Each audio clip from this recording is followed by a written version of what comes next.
Hello, dear students. I am Dilip Kumar Patil.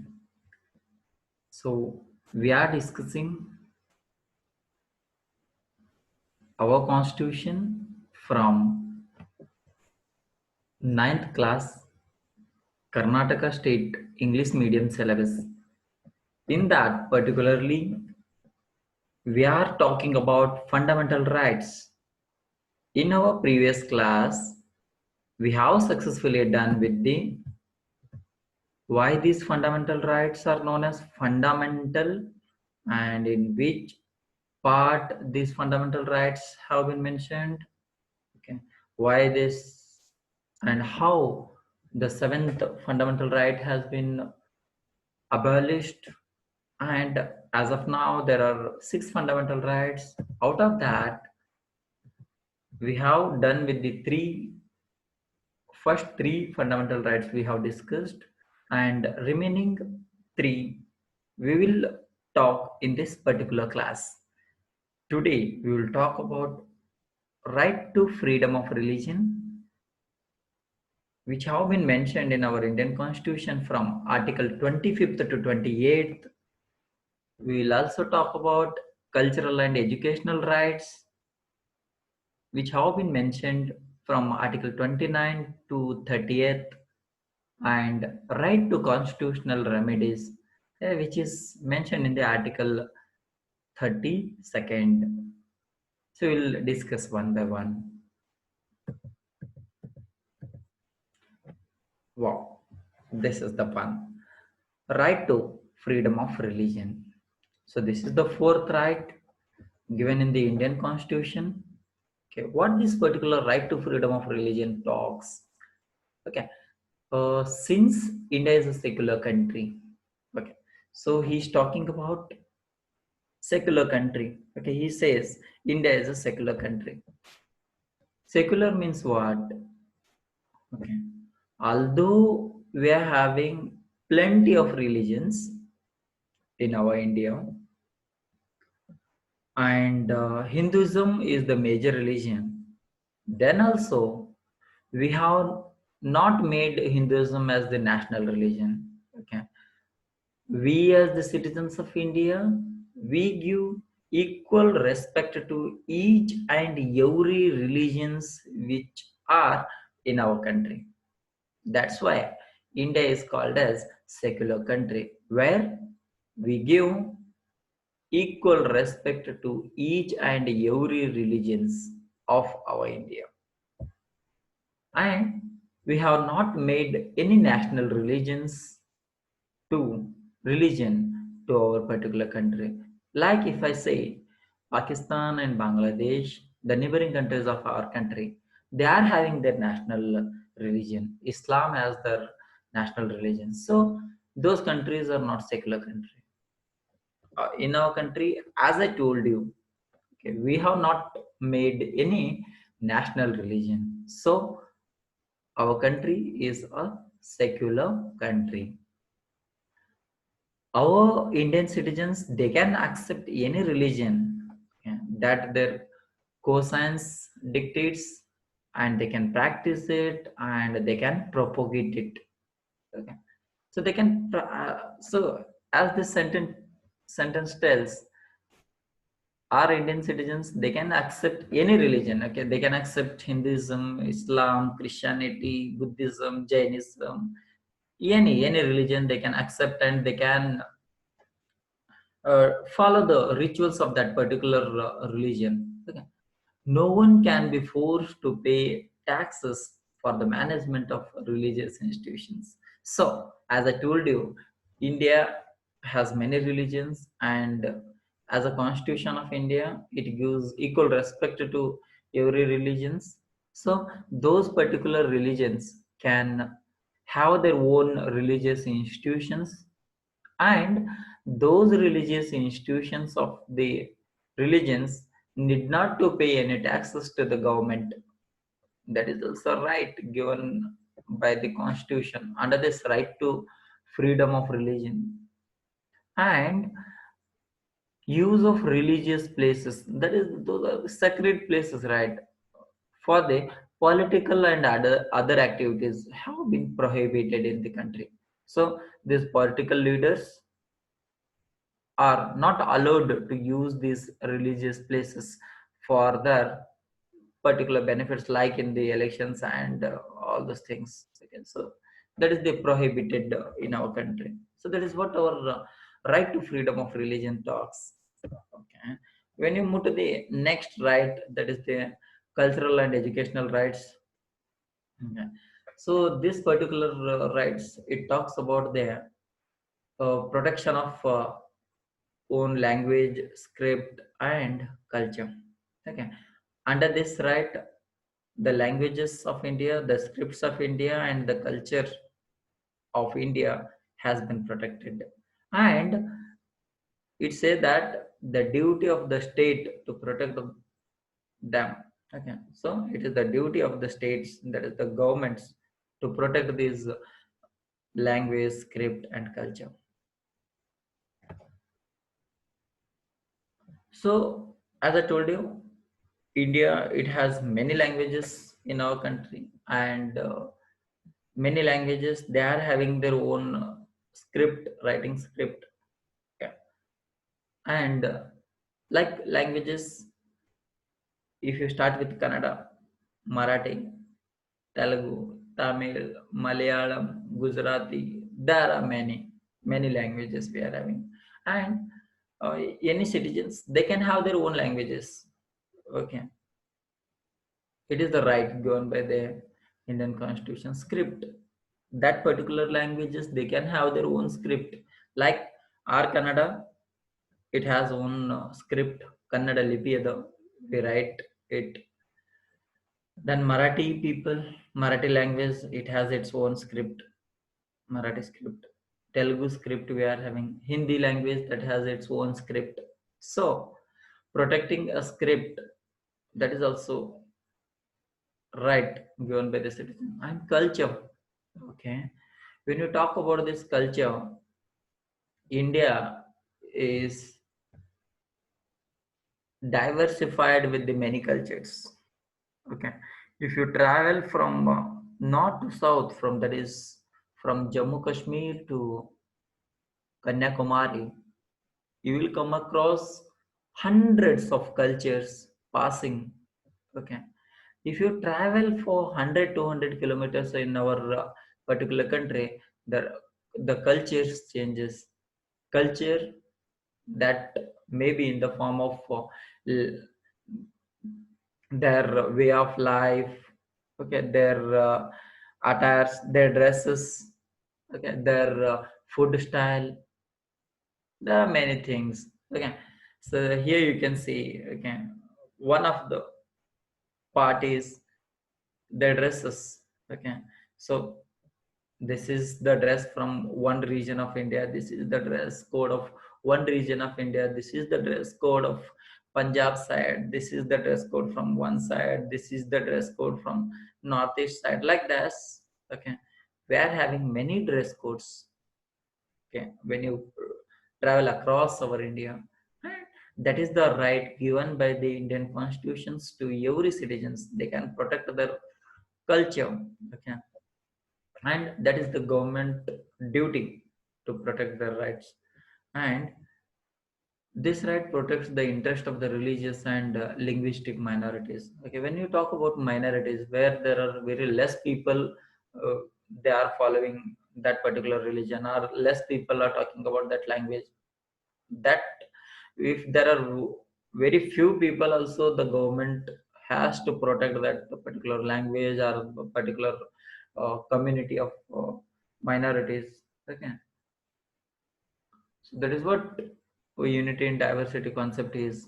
Okay, so again, that is about the protection. So this particular cultural and educational rights, it gives the protection to the minorities. Okay, like minority, the less people who are following the religions, like if I say the examples, Jainism, Buddhism, Islam, these are Christianity, these are the minority religions in our country. Okay, so protect their interest, this particular right works. Okay, cultural and educational rights. When you come to the education part, okay, uh, no one can be denied admissions in a government aided institutions or institutions run by the minorities. So here, every citizen of India, they are having the power to get admissions into the government or government aided schools. Yeah. No one can deny the admissions to the government schools or government aided schools. That is what cultural and educational rights. Okay, when you move to the last one, that is the sixth right, is right to constitutional remedies. This re- right talks about the solutions. Okay, the Constitution has not only given the fundamental rights to the citizens of India, but also guaranteed them under the Article 32. Okay. The fundamental rights given to the citizens are guaranteed under the Article 32 by the right to constitutional remedies. Okay. Whenever the rights are violated, whenever the rights of the citizens of India are violated, either by any government person or either by a state government or either by the central government, in that case, that particular citizen may appeal directly to the Supreme Court for their protection. So, Supreme Court is the empowered to enforce the fundamental rights. It has its own power, okay, where it can empower to enforce that fundamental right. Okay. That's why Dr. B.R. Ambedkar has called this right. Okay, this right, that is the right to constitutional remedy, is the heart and soul of the constitution. Okay, so Dr. B.R. Ambedkar has called this particular right is the heart and soul of the constitution. Okay, then even the high courts have power to pass the following writs under the Article 226. There are five writs which come across under this right to constitutional remedies that we'll talk in our next slide. Okay, habeas corpus is one of the right writ, mandamus is second writ, and prohibition is the third one, then certiorari is the fourth one, and fifth one is quo warrant. Okay, so we'll discuss these in depth. Okay, when we talk about habeas corpus writ, okay, which will be issued by the higher courts. Okay, the high court to produce a person within a specified time frame is called the habeas corpus. Okay, the order issued by the Supreme Court or the high courts to produce a person within a specified time frame is called the habeas corpus. Okay, so according to this particular right, okay, right to constitutional remedies.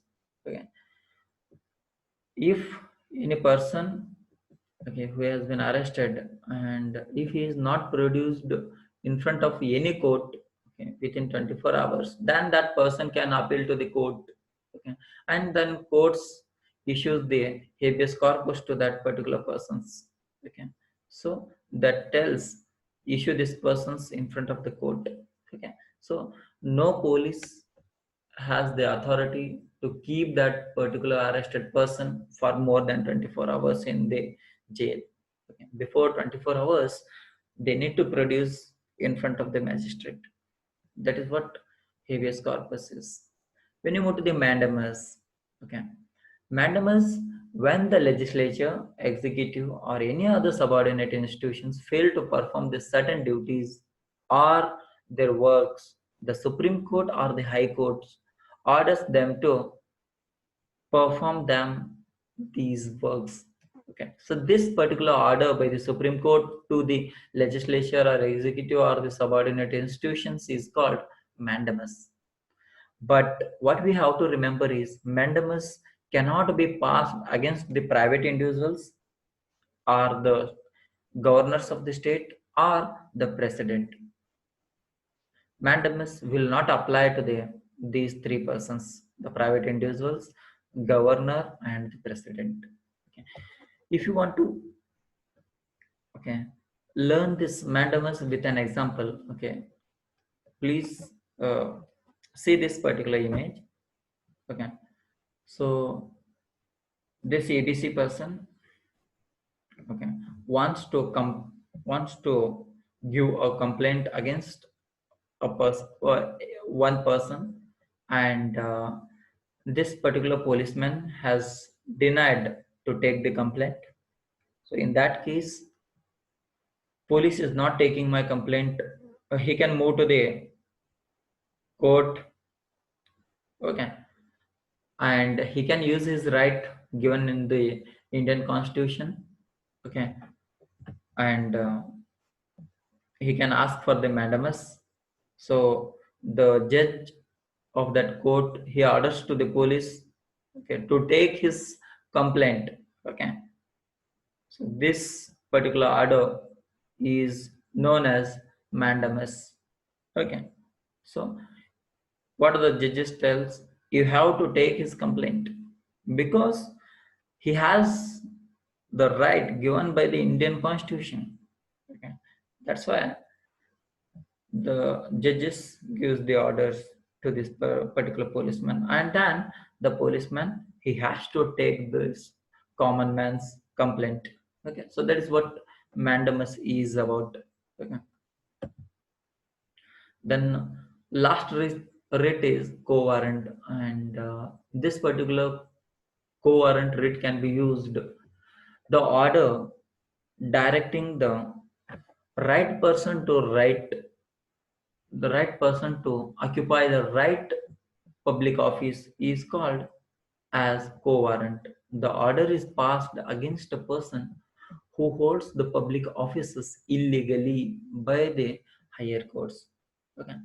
So this co-warrant is issued when there is no right person to the right job. Okay. So take an example, okay. By this example you can understand this co-warrant concept easily, okay.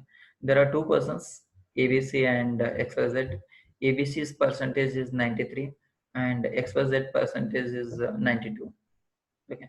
When they apply for a government jobs, okay, although the XYZ person is having 1% lesser than ABC, okay, with 92%, he gets a job, and ABC, who is having 1% higher than the XYZ, he will not get a job.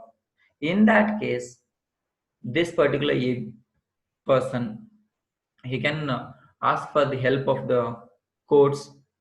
So court will interfere, and they will help the persons. So co-warrant will help to get right person to occupy the right public offices. Public offices, that is the government office, is called co-warrant. Okay. Again, a co-warrant can be issued in the case of PILs, that is the public interest litigations, okay, where if the public's social rights denied by the any officers, in that case, are to protect the environment from being polluted, this particular PILs can be filed by any citizen of India, okay, to get the justice, okay. So this also falls under the co-warrant. Okay, so in this particular class, we have discussed three of the fundamental rights, okay, like right to religion, right to freedom of religion, cultural and educational rights, and right to constitutional remedies we have talked about. Again, in right to constitutional remedies, we are having few of the writs. Okay, those five writs are habeas corpus, mandamus, prohibition, certiorari,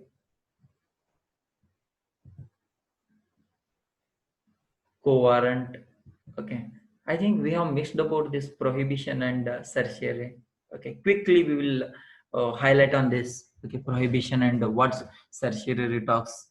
Okay, so when a subordinate court passes a judgment beyond its jurisdiction, or the judgment is against the sense of natural justice, the higher court pass order against such judgments.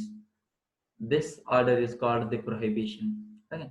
So when the session courts and district courts process passes the judgments, okay, beyond the, if the jurisdiction, okay, if it is not, it was, if it was not under their control, okay, it was not under their area jurisdiction, if the session courts and district court passes such judgments, okay, which are not in their hand, okay, so then high courts and supreme court can pass the prohibition. That is also the writ.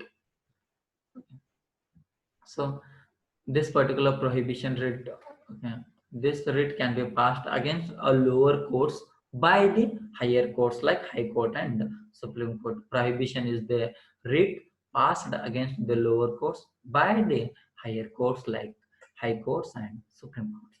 Then certiorari, when the subordinate court pass judgments beyond their jurisdiction or against the sense of natural justice, the higher orders submission of the records. Okay, so high courts and supreme courts, they ask the submission of the records. Okay, they ask the base, okay, on which basis you have given the judgment. Okay, so that is what certiorari is. This order is also, this order called as the certiorari. Okay, literally certiorari means certified. Okay, when they are asking for the certificates, okay, what is the proof, okay, on which basis you have given the judgment. Okay, so this particular, the writ of certiorari is issued by the Supreme Court to some inferior courts, that is the lower courts like your session court and district courts, or tribunal to transfer the matter to it or to some other superior authority for the proper considerations. Okay, so that is what the certiorari is. Okay. So we have done with the remaining fundamental rights. Okay. So in our next upcoming videos, we will talk about the fundamental duties and direct principles of state policies and many more things. Okay. Or we are going to add in our particular YouTube channel. For such videos, please do subscribe to our YouTube channel and press on the bell icon so you will receive the upcoming videos, okay, in our YouTube channel. So be safe, take care of yourself and your family. See you in our next class. Till then, take care.